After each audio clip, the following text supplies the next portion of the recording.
Okay. I do have something here which I can read to you. It's titled A Separate Soul.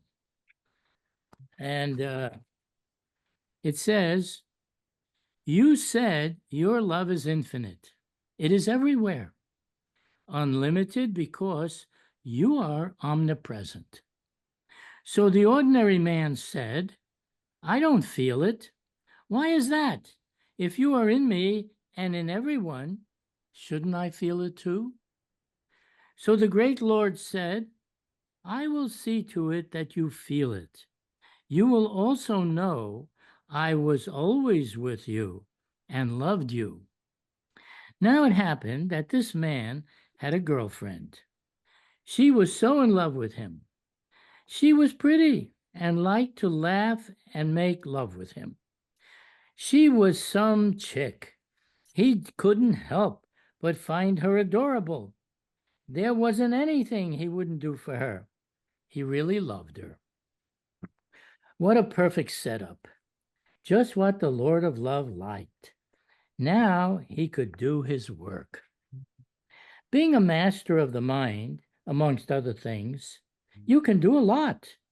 So the thought is introduced to him to go swimming. The water is warm, calm, and looks fine for both of you. But this is a plan. There is the undertow. The beautiful one is pulled out and made to drown. A heartache is sure to follow. What a pain. He feels like dying too.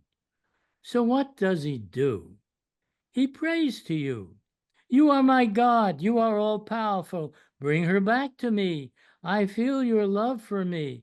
I love you. Do this for me. Now there was a boy next door. His mother said, I love you. The boy feels nothing different. He does not pay attention. Then the mother dies. The boy feels so much love for her. He misses her desperately. The same for the fish living in the water. It does not miss the water. It even plays in it. It never even thinks to know what is what is sustaining its very life. When the fisherman catches the fish and it struggles on the hook to get free, it wants the water. It loves the water. It knows what love is when it lost it. Oh, Lord, your existence is everywhere. I won't know how much I need you and love you, all until I lose you and find you. That's beautiful. That's how you make love. You make love by losing the very thing that you want the most. Eh, And then you understand what love is, in mm, case you didn't know it when you had it. Okay, Jai Baba.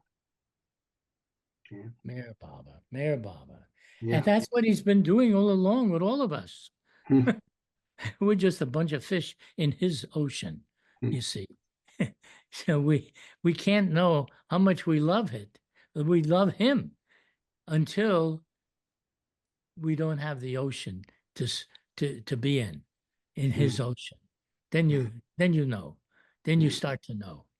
I was thinking, these poems is so much from the heart that I hear from everybody, and it's a delight to hear that. I know that Baba was very touched by people's hearts and their love. Now here's someone that is knowing everything.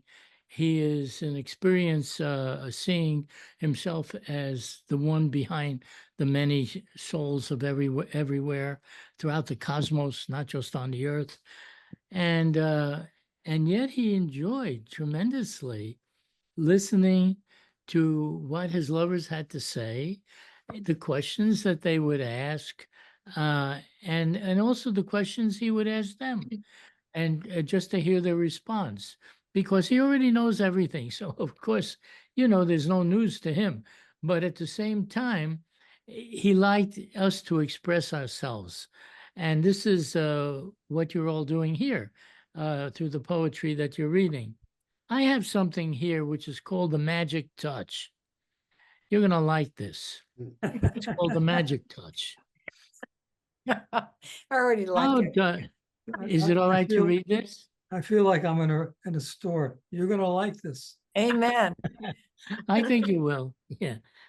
How does a drop become an entire ocean? It just takes a touch. Once the drop touches the ocean, it is no longer a drop, but becomes the entire ocean. How does a man's consciousness become God's consciousness? It just requires a touch of the God man. So he told us. You can call it grace or the touch of eternal love. You can say becoming one with yourself as unlimited. The fact is, it only required a touch. No ordinary touch, to be sure. I sat with the Infinite One in his home in Pune, India. Little me, bound by every desire and thought my mind could hold, sitting with the Lord of Minds, ruling all the beings this planet could hold. Sounds fantastic, doesn't it?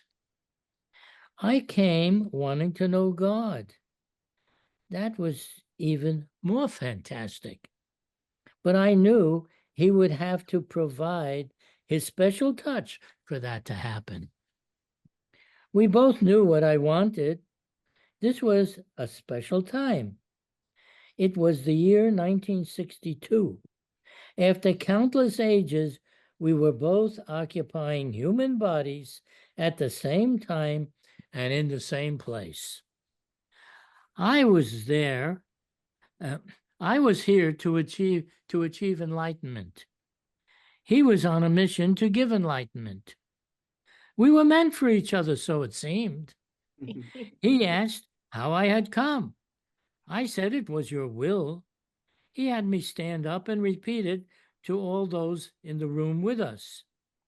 It is said that we are on a journey, that it does not end until you touch that almighty power, love, bliss, and the knowledge of your very self.